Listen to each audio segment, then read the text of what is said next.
Hi, lovely to have you here. Welcome to the Electro Revolution channel. My name is Michael and I'm a car and tech enthusiast. In this series of episodes, we're going through the road user charges and statements made for and against. This is episode 3. If you haven't watched episodes 1 or 2 at this stage, please go watch them because this is a continuation of those episodes. Now, what we're going through for episode 3 is that EV drivers help to reduce climate damaging emissions. Now, just as one clear point, which many people don't know, electric vehicles are actually old. They're not actually a new invention. They were actually invented in the 1830s, well before petrol cars. And by the 1900s, a third of the vehicles in the US were electric vehicles. So that's just a little bit of a brief history into EVs and how long they've actually been around. But of course, most recently, because of the climate challenges on Earth, they've gained a lot more popularity, at least in the last 10 years. So I hope you enjoy this episode.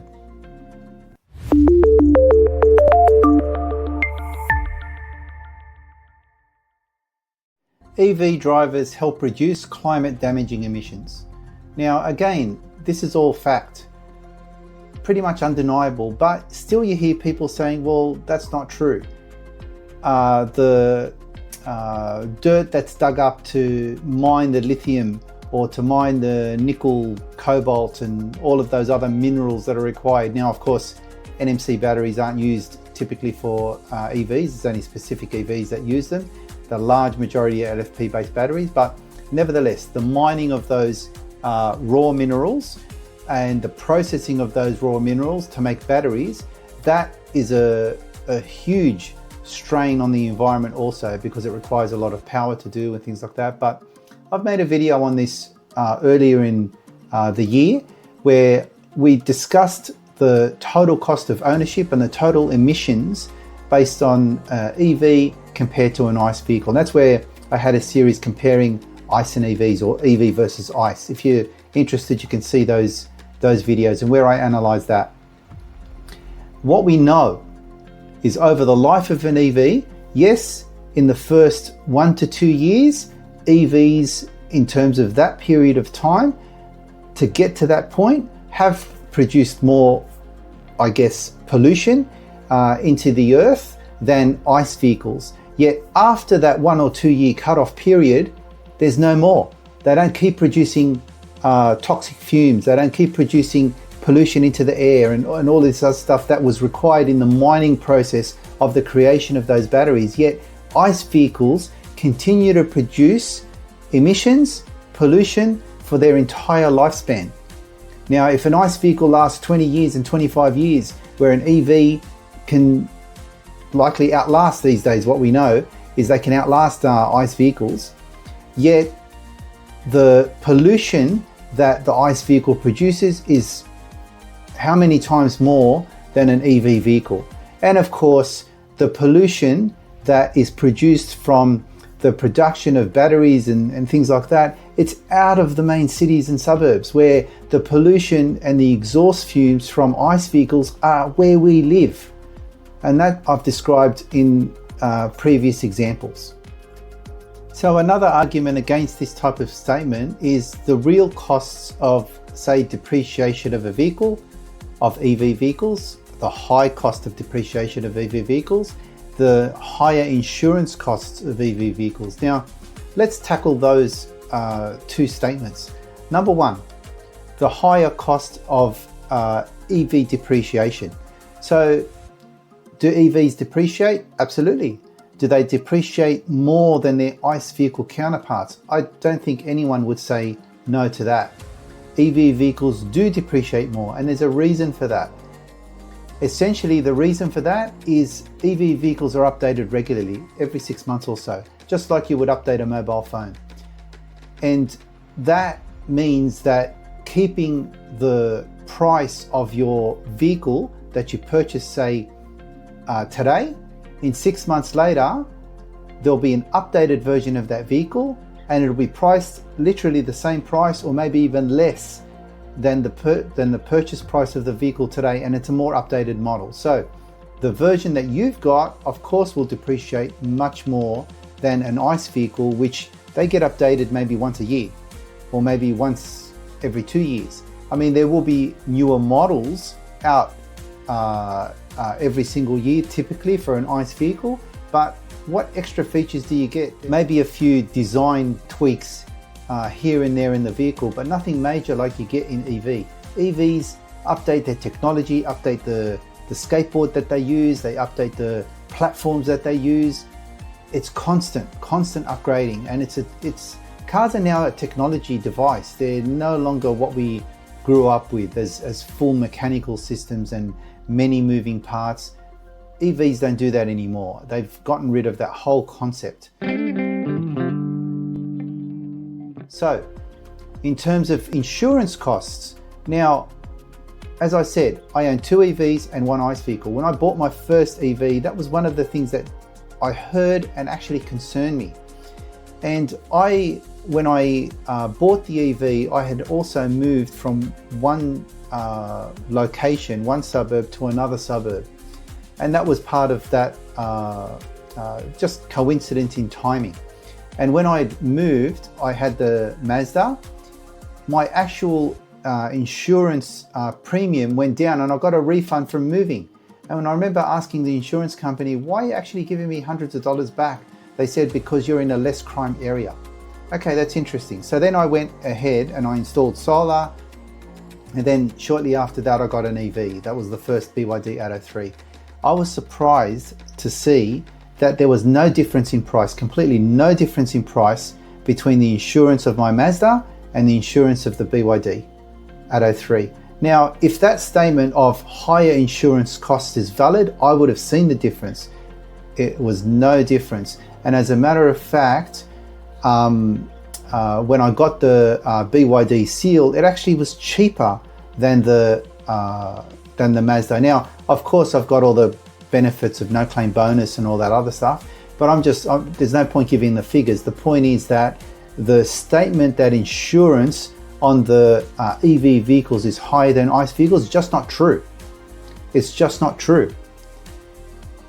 And if it were true, then we would see that in our premium rates. If there's, say, more fires in EV vehicles, or there's more damage caused in EV vehicles, or all of this stuff, then insurers themselves would increase the premiums so they could pay for the claims that are made on those vehicles. So I totally discount that type of argument that that insurance premiums are higher on EV vehicles, because my personal experience is it's not the case.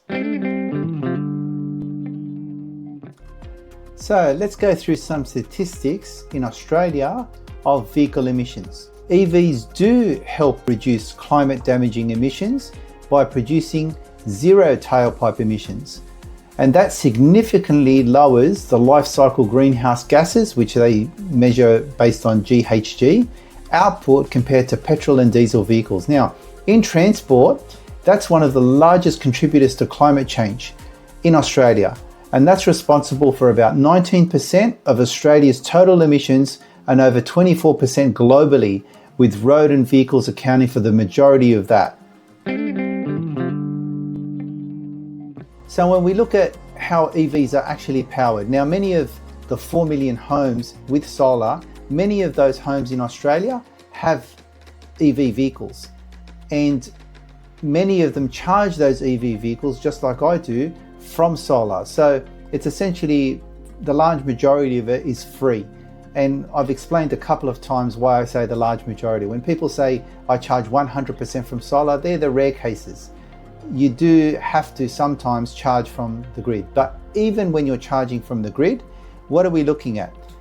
EVs, they produce an average of at least 30 to 50% lower CO2 emissions over their lifetime than internal combustion engine vehicles. So in countries like ours in Australia, that's an advantage that grows as the electricity grid rapidly decarbonizes through solar, wind, and hydro.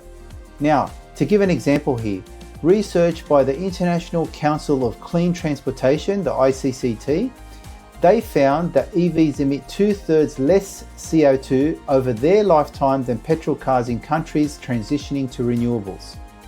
So as I've explained earlier, EVs become cleaner the longer they are on the road because their emissions fall in line with the grid's renewable energy share. And that's by contrast, a petrol or diesel vehicle is locked into producing high levels of CO2 for its entire lifespan. So the quicker you can get those things off the road, the more healthier we'll be as a population. So to sum up on this particular point, when somebody buys an EV, they're actively reducing climate damaging emissions by lowering the national carbon costs and supporting a more sustainable economy through renewable wind, power and solar. And we've got so much solar in Australia that we can really make this happen. Well, that was the end of episode 3. Now, you notice, even though we covered one topic, it's such an important topic that we're not actually damaging our climate, or we're not contributing to the damage to our climate. You know, that's kind of somewhat even more important than helping the environment or helping. Now, of course, that's all essentially a side effect of what we're doing by purchasing EV cars. And as I mentioned in the introduction, electric vehicles have been around for a long time. Now, why they, in the early 1900s, why they kind of vanished away and petrol took over, I'm not sure. But if you know, please leave a comment. But electric vehicles have been around for a long time. And only most recently, when science started to tell us of the damages that's occurring on the earth and how we should be fixing it, how we should be doing more renewable tasks, more renewable things in everything, in our rubbish, and stop pollution or reduce the pollution in the plastics, in all of these different things. And we've slowly been implementing these things over the many years, 10 or 15 years that all of this promotion has been going on. But EVs do make a massive difference for pollution in our suburbs and in our cities. Now, as we've said in the previous episode, a lot of deaths occur just from exhaust pipes, and diesel especially. There's a lot of scientific evidence which tells us how diesel is so damaging to the human body. Yet, we see trucks all over the place, and we still see people opposing removing the trucks or the fuel-powered trucks with EV-powered trucks. Now, we will be talking about that, of course, also. But in terms of what we're doing here, and the last comments I'd like to make on this video, I think improving the climate with the main things that we do with our vehicles is an important point. And I hope you agree.